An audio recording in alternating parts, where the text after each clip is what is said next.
'Cause I'm all alone. There's no one here beside me. Imagine a world without the beloved sitcom, The Beverly Hillbillies. It's difficult to fathom, isn't it? This classic show has entertained audiences for generations, but sadly, most of its cast members have passed on. In fact, the only surviving main cast member is Max Baer Jr., who portrayed the lovable and dim-witted Jethro Bodine. This realization prompted us to explore other classic TV shows where only one main cast member remains. These series brought joy, laughter, and unforgettable characters into our homes, and while most of their stars have left us, their legacies endure through the one surviving cast member. In this video, we'll embark on a nostalgic journey through television history, shining a spotlight on classic shows like Gilligan's Island, Sanford and Son, and Three's Company. We'll delve into the impact these series had on popular culture, share fascinating behind-the-scenes stories, and pay tribute to the talented actors who brought these beloved characters to life. So, settle into your favorite spot on the couch, prepare to take a trip down memory lane, and join us as we celebrate these iconic TV shows and the one surviving cast member who keeps their memory alive. Gilligan's Island, Tina Louise. You know, you kind of think when you're a kid watching Gilligan's Island, what if Ginger grew up and got fat and dumpy? The answer would be no, you did not. No, we don't want to do that. Gilligan's Island, the beloved 1960s sitcom about a group of castaways stranded on an uncharted Pacific island, now has only one surviving main cast member, Tina Louise, who played the glamorous movie star Ginger Grant. The show's memorable theme song described Ginger as the movie star, though her filmography was never clearly established. Louise, now 90, is the last living member of the 7 stranded castaways. The other cast members were Bob Denver, Gilligan, who died in 2005 at age 70, Alan Hale Jr., the skipper, who passed in 1990 at 71, Jim Backus, Thurston Howell III, who died in 1989 at 76, Natalie Schaefer, Lovey Howell, who passed in 1991 at 90, Russell Johnson, the professor, who died in 2014 at 89, and Dawn Wells, Mary Ann, who passed in 2020 at 82. Born Tina Blacker in New York City in 1934, Louise got her start as a model and nightclub singer before transitioning to acting.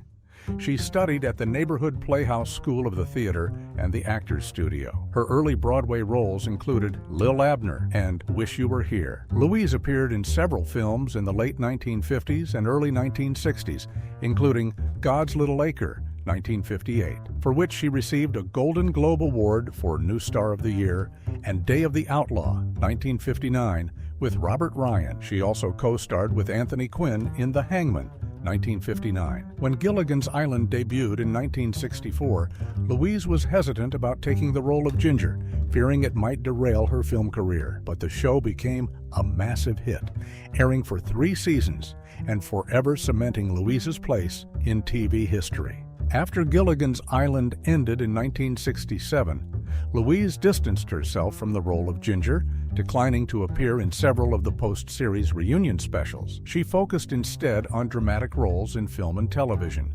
appearing in the TV movies Death Scream, 1975, and Look What's Happened to Rosemary's Baby, 1976, and the feature films The Wrecking Crew, 1968, and The Stepford Wives, 1975. Louise also continued her stage career, starring on Broadway in productions like Fade Out, Fade In, 1964, and Follies, 2001. In the late 1970s and 1980s, she appeared in several TV series, including Dallas, Rituals, and All My Children. In recent years, Louise has taken on fewer acting roles but remains active.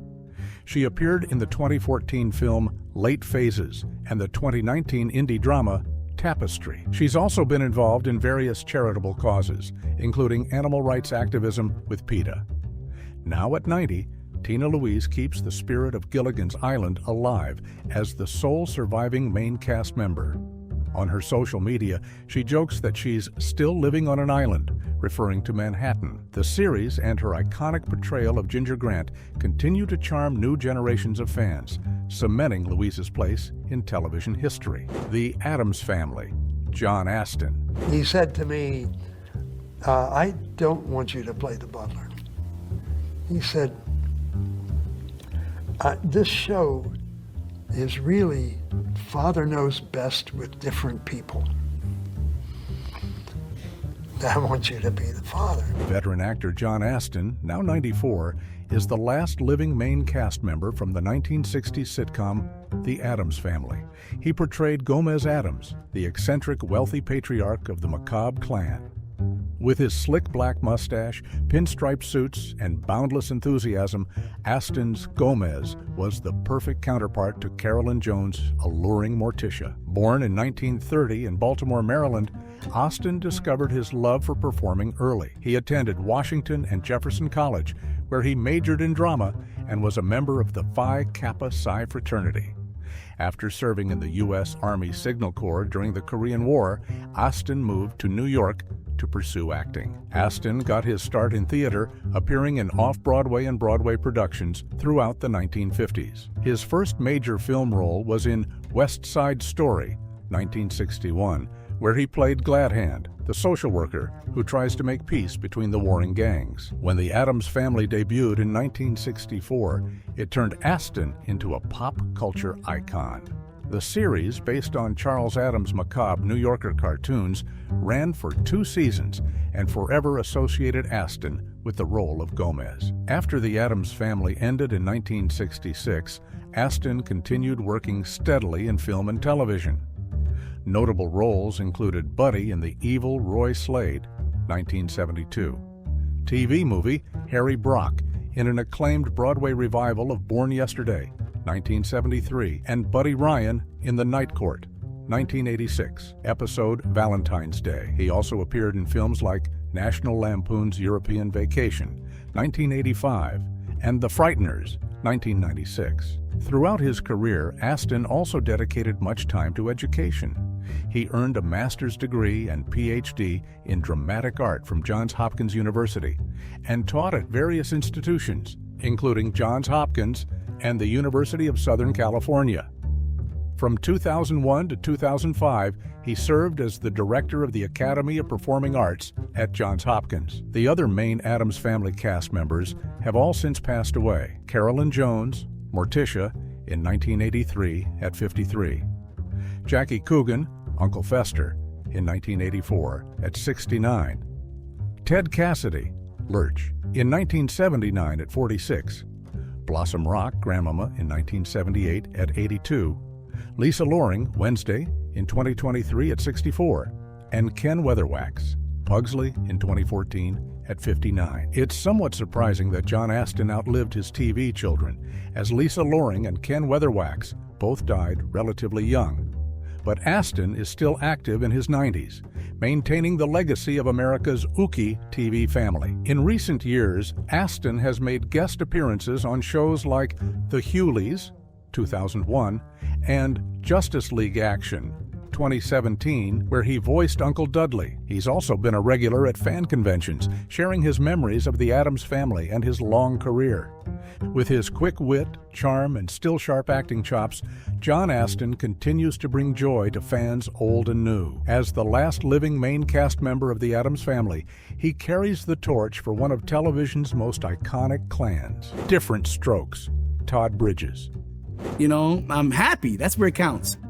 I'm happy with myself, and I'm just, that's the most important thing, is being happy inside yourself. If you can't be happy inside yourself, it doesn't matter what you do. Todd Bridges, who played Willis Jackson on the hit sitcom Diff'rent Strokes, is the last surviving main cast member from the show. Bridges, now 58, began his career as a child actor in the 1970s before landing the role of Willis at age 13, when Diff'rent Strokes debuted in 1978. Born in 1965 in San Francisco, California, Bridges came from a family of actors. His older brother, Jimmy Bridges, also had a successful career as a child actor. Todd's first major role was in the landmark miniseries Roots, 1977, where he played the young bud. Diff'rent Strokes, which ran for 8 seasons on NBC and ABC, followed 2 African-American boys from Harlem, Willis and his younger brother Arnold, played by Gary Coleman, who are taken in by a wealthy white businessman and widower, Philip Drummond, Conrad Bain, and his daughter Kimberly, Dana Plato. The show also starred Charlotte Rae as housekeeper Edna Garrett. The series dealt with serious issues like racism, drug use, and child molestation, often in a very special episode format. It was a ratings hit and made stars out of its young cast. However, tragedy seemed to follow the show's child actors. Dana Plato struggled with drug addiction and died of an overdose in 1999 at age 34. Gary Coleman, who faced financial and legal troubles, died in 2010 at 42 after suffering an epidural hematoma. Bridges also faced his own struggles. In his 20s, he developed a cocaine addiction and had several run-ins with the law. He was tried and acquitted of attempted murder in the late 1980s, but he ultimately turned his life around, getting sober and rebuilding his career. After Diff'rent Strokes ended in 1986, Bridges continued acting, appearing in films like Homeboy, 1988, and TV series such as The Waltons and The Facts of Life. In the 2000s, he had a recurring role on the Chris Rock sitcom Everybody Hates Chris as Monk, a sarcastic funeral director. Bridges has also been open about his past struggles, writing a memoir titled Killing Willis: From Diff'rent Strokes to the Mean Streets to the Life I Always Wanted in 2010. He's become an advocate for addiction recovery, working with organizations like the Midnight Mission, a Los Angeles-based charity that helps the homeless. In recent years, Bridges has continued acting, appearing in films like Precious, 2009, and Turning Point, 2012. He's also made guest appearances on shows like Everybody Hates Chris and The Parker. As the last surviving main cast member of Diff'rent Strokes, Bridges helps keep the memory of the beloved series and his late co-stars alive. He's participated in retrospectives and interviews about the show, reflecting on its impact and the challenges he and his young colleagues faced in the spotlight. Today, Todd Bridges stands as a survivor and a symbol of resilience. Despite the difficulties he's faced, he continues to inspire others through his work and his advocacy. Leave it to Beaver, Jerry Mathers. Well, I'd been a working actor since I was 2 years old, so it wasn't like it was some big surprise that suddenly, I was acting. But it was always fun, and there were a lot of nice people on the set, and we just had a really good time. So I had a wonderful time doing it, made a lot of good friends. It's still playing all over the world. It just doesn't play in this country, it plays all over the world. And Jerry Mathers as the Beaver. This iconic line from the Leave It to Beaver credits is especially poignant today, as Mathers is now the last surviving main cast member of the classic sitcom. Born in 1948 in Sioux City, Iowa, Mathers began his acting career at a very young age. His first role was in a commercial for Pet Milk at just 2 years old.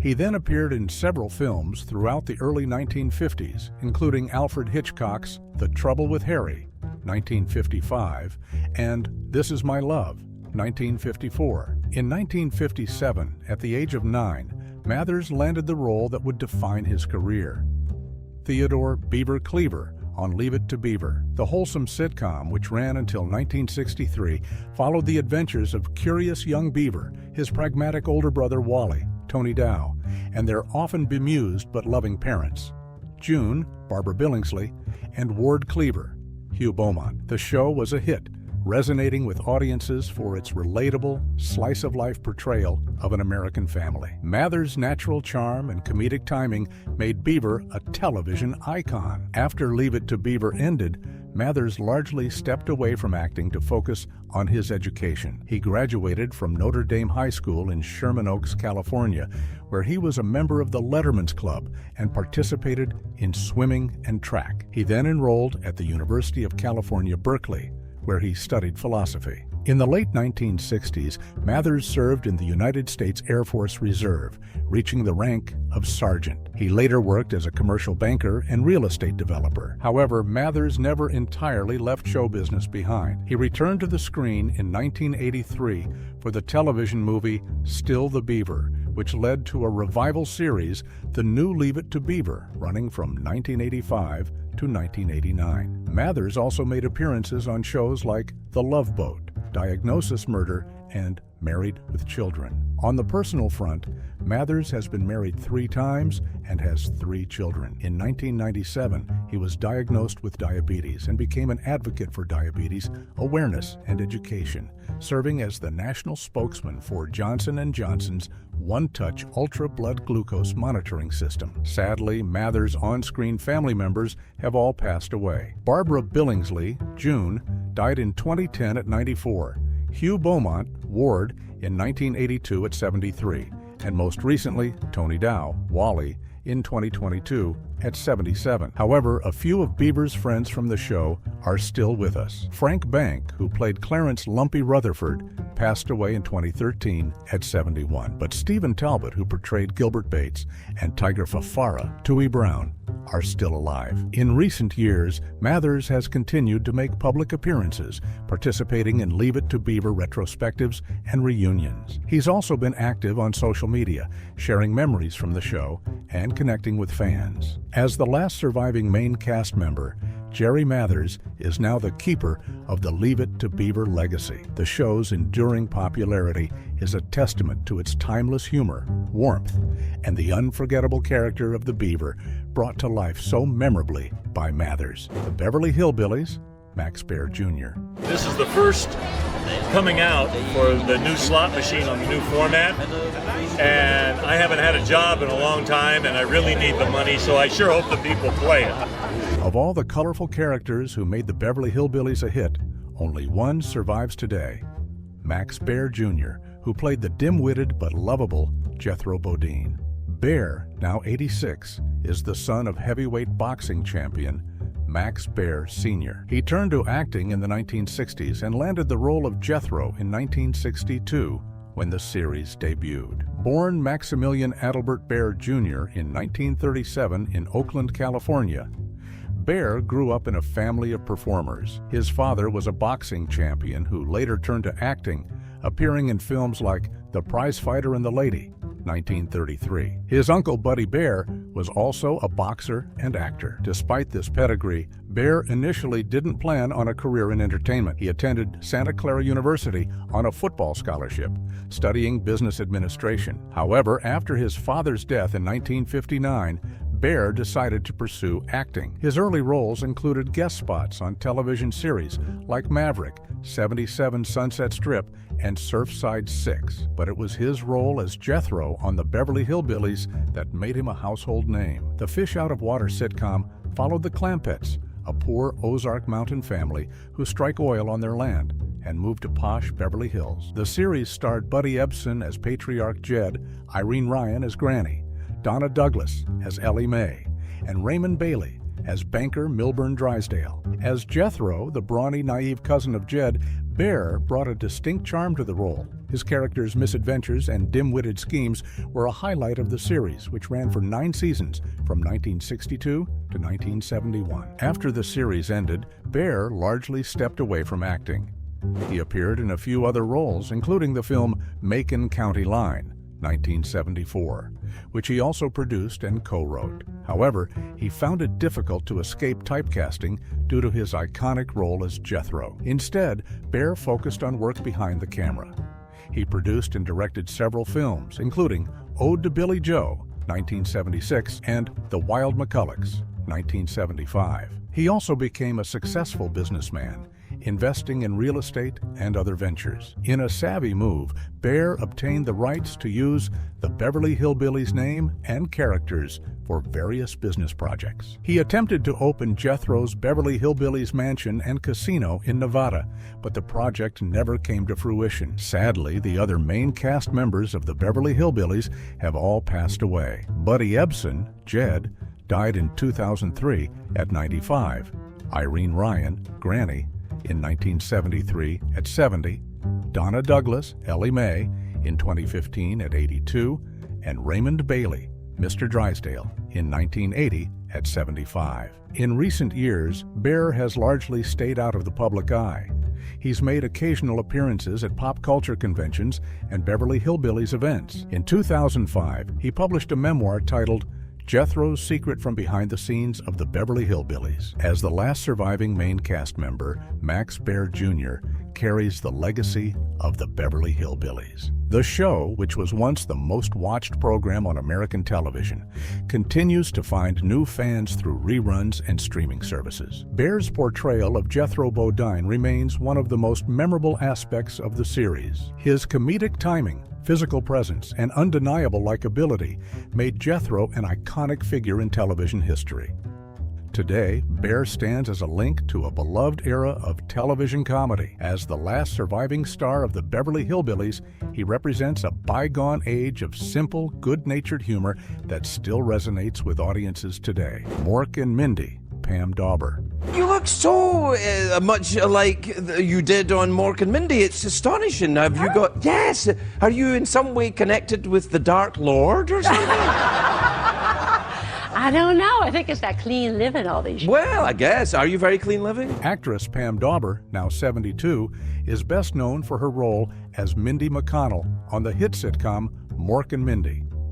She portrayed the kind, level-headed human friend and eventual love interest of Robin Williams' zany alien character, Mork. With Williams' unbridled comedic energy at the center, Dawber provided the perfect grounding influence as the sensible Mindy. Born in Detroit, Michigan in 1951, Dawber's career began in modeling before she transitioned to acting in the 1970s. Her early roles included appearances on popular series like Angie and the Fitzpatricks. Dawber's big break came in 1978 when she was cast opposite then unknown Robin Williams in Mork and Mindy. The series, a spin-off of Happy Days, followed the misadventures of Mork, an extraterrestrial from the planet Orc, as he studies human behavior in Boulder, Colorado. Mindy, his earthling guide and eventual wife, helps him navigate the quirks and customs of life on Earth. The show was a massive hit, running for 4 seasons from 1978 to 1982. It catapulted Robin Williams to stardom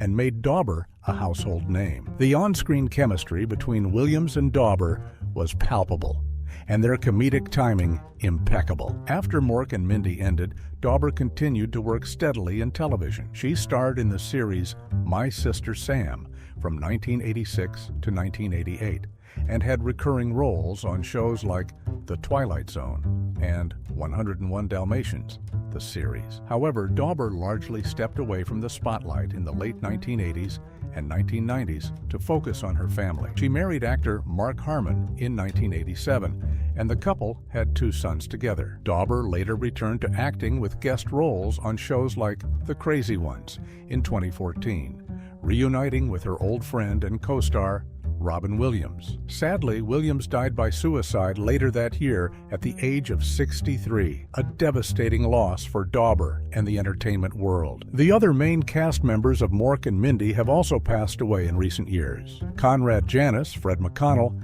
died in 2022 at 94. Elizabeth Kerr, Cora, in 2000 at 82. Tom Poston, Mr. Bickley, in 2007 at 85. And Jonathan Winters, Mirth, in 2013 at 87. As the last surviving star of Mork and Mindy, Pam Dawber has become the keeper of the show's legacy. She's participated in retrospectives and interviews about the series, sharing her fond memories of working with Robin Williams and the rest of the cast. In a 2018 interview with The Today Show, Dawber reflected on her friendship with Williams, saying, "Robin was truly one of the kindest, most caring people I've ever known. He was so vulnerable and sweet and just the kindest soul. And I think that's why he could play those characters that touched us so deeply, because he was so open and honest." Today, Dawber continues to act occasionally while maintaining a relatively private personal life. She and her husband, Mark Harmon, have been married for over 35 years, a rare long-term union in the entertainment industry. Though she will always be remembered as Mindy to Robin Williams' Mork, Pam Dawber's contributions to television comedy extend far beyond that iconic role. Her warmth, charm, and comedic skill helped make Mork and Mindy a classic of the genre, and her enduring presence helps keep the memory of the show and her late co-star alive for new generations of fans. Three's Company, Joyce DeWitt. Listen, the only reason Three's Company is worth remembering is it gave us a chance to celebrate joy together, to open our hearts together, to share in such a healing, beautiful thing as laughter. Actress Joyce DeWitt, now 75, is the last surviving main cast member from the hit sitcom Three's Company. She portrayed Janet Wood, one of two women sharing an apartment with a male roommate on the series, which ran from 1977 to 1984. Born in Wheeling, West Virginia in 1949, DeWitt discovered her love for acting early. She graduated from Ball State University with a degree in theater before moving to California to pursue a career in entertainment. DeWitt's early roles included appearances on shows like Beretta and Most Wanted, but her breakthrough came in 1977 when she was cast as Janet on Three's Company. The show's premise was groundbreaking for its time. To secure their apartment, Janet and her roommate, Chrissy Snow, Suzanne Summers, told their landlords Mr. and Mrs. Roper that their other roommate, Jack Tripper, John Ritter, was gay, even though he was straight. This setup led to plenty of misunderstandings, double entendres, and physical comedy. As the sensible, down-to-earth Janet, DeWitt was often the voice of reason amidst the show's zany antics. Her on-screen chemistry with Ritter and Summers was a key part of the show's success. Tragically, John Ritter died suddenly in 2003 at the age of 54 from an undiagnosed aortic dissection. Suzanne Summers, who was replaced on the show by Jenna Lee Harrison and later Priscilla Barnes after a contract dispute in 1981, passed away in 2023 at 78. Norman Fell, Mr. Roper, died in 1998 at 74, and Audra Lindley, Mrs. Roper, in 1997 at 79. After Three's Company ended in 1984, DeWitt largely stepped away from television acting. She appeared in a handful of TV movies and series over the years, but focused primarily on theater work. DeWitt starred in numerous stage productions across the country, including Noise Is Off, Crazy for You, and Love Letters. In 2012, she made her New York stage debut in an off-Broadway production of Miss Abigail's Guide to Dating, Mating, and Marriage. Despite her lower profile, DeWitt has remained engaged with her Three's Company legacy. She's participated in several cast reunions and retrospectives over the years, sharing her memories of working on the show and her affection for her late co-stars. In a 2016 interview with Studio 10, DeWitt reflected on the show's enduring popularity, saying, "I think it was just a magical combination of talent and the writing and the time. It was just the right thing at the right time." DeWitt has also been involved in various charitable causes over the years. She's been a longtime supporter of the World Vision Humanitarian Organization and has worked with Habitat for Humanity. In recent years, DeWitt has returned to television with guest roles on shows like Cybele, Hope Island, and My Boyfriend's Dogs. She's also made appearances in several independent films. As the last surviving main cast member of Three's Company, Joyce DeWitt carries the torch for the beloved series. Her portrayal of Janet Wood remains a highlight of 1970s and 1980s television comedy, and her continued presence in the entertainment world helps ensure that the show's legacy endures. While the losses of John Ritter and Suzanne Summers were devastating blows to Three's Company fans, DeWitt's survival provides a sense of continuity and connection to the show's golden era. Her warmth, humor, and grace continue to inspire fans old and new. Sanford and Son, Demon Wilson. I walked away and went full-time in ministry. I've had a calling on my life since I was 8 years old. In the groundbreaking 1970s sitcom Sanford and Son, Demon Wilson played Lamont Sanford, the long-suffering adult son of cantankerous junk dealer Fred Sanford, portrayed by comedian Red Fox. Today, at 77, Wilson is the last surviving main cast member of the iconic series. Born in Valdosta, Georgia in 1946, Wilson's family moved to New York City when he was a child. He grew up in Harlem and the Bronx, developing an interest in acting early on. Wilson's first major role was in the Sidney Poitier film All the Young Men in 1960. He then served in the U.S. Army from 1966 to 1968 before returning to acting. Wilson's breakout role came in 1972 when he was cast as Lamont on Sanford and Son.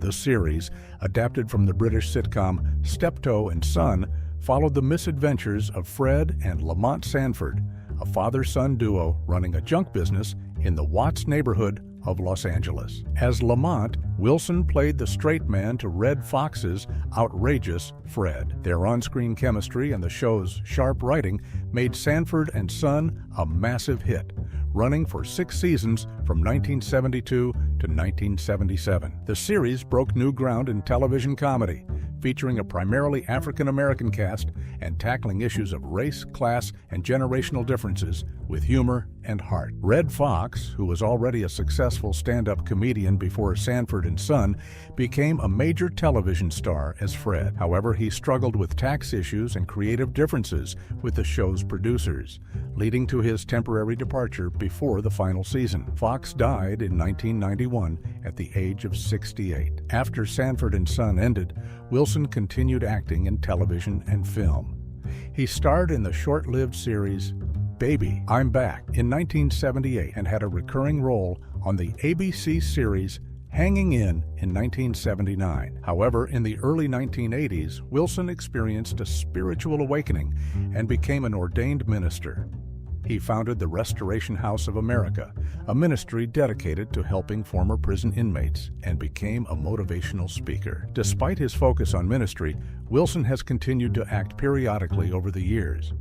He's appeared in films like Me and the Kid, 1993, and The New Edition Story, 2017, and had guest roles on series like The Parkers and Girlfriends. Wilson has also been involved in efforts to honor the legacy of Sanford and Son and his late co-star, Red Fox. In 1991, he produced and starred in the TV movie Sanford, a failed attempt to revive the series without Fox. In recent years, Wilson has participated in Sanford and Son retrospectives and reunions, sharing his memories of working on the show and his admiration for Fox. In a 2015 interview with the Archive of American Television, Wilson reflected on the show's impact, saying, "Sanford and Son was groundbreaking because it showed the love between a father and son despite their differences.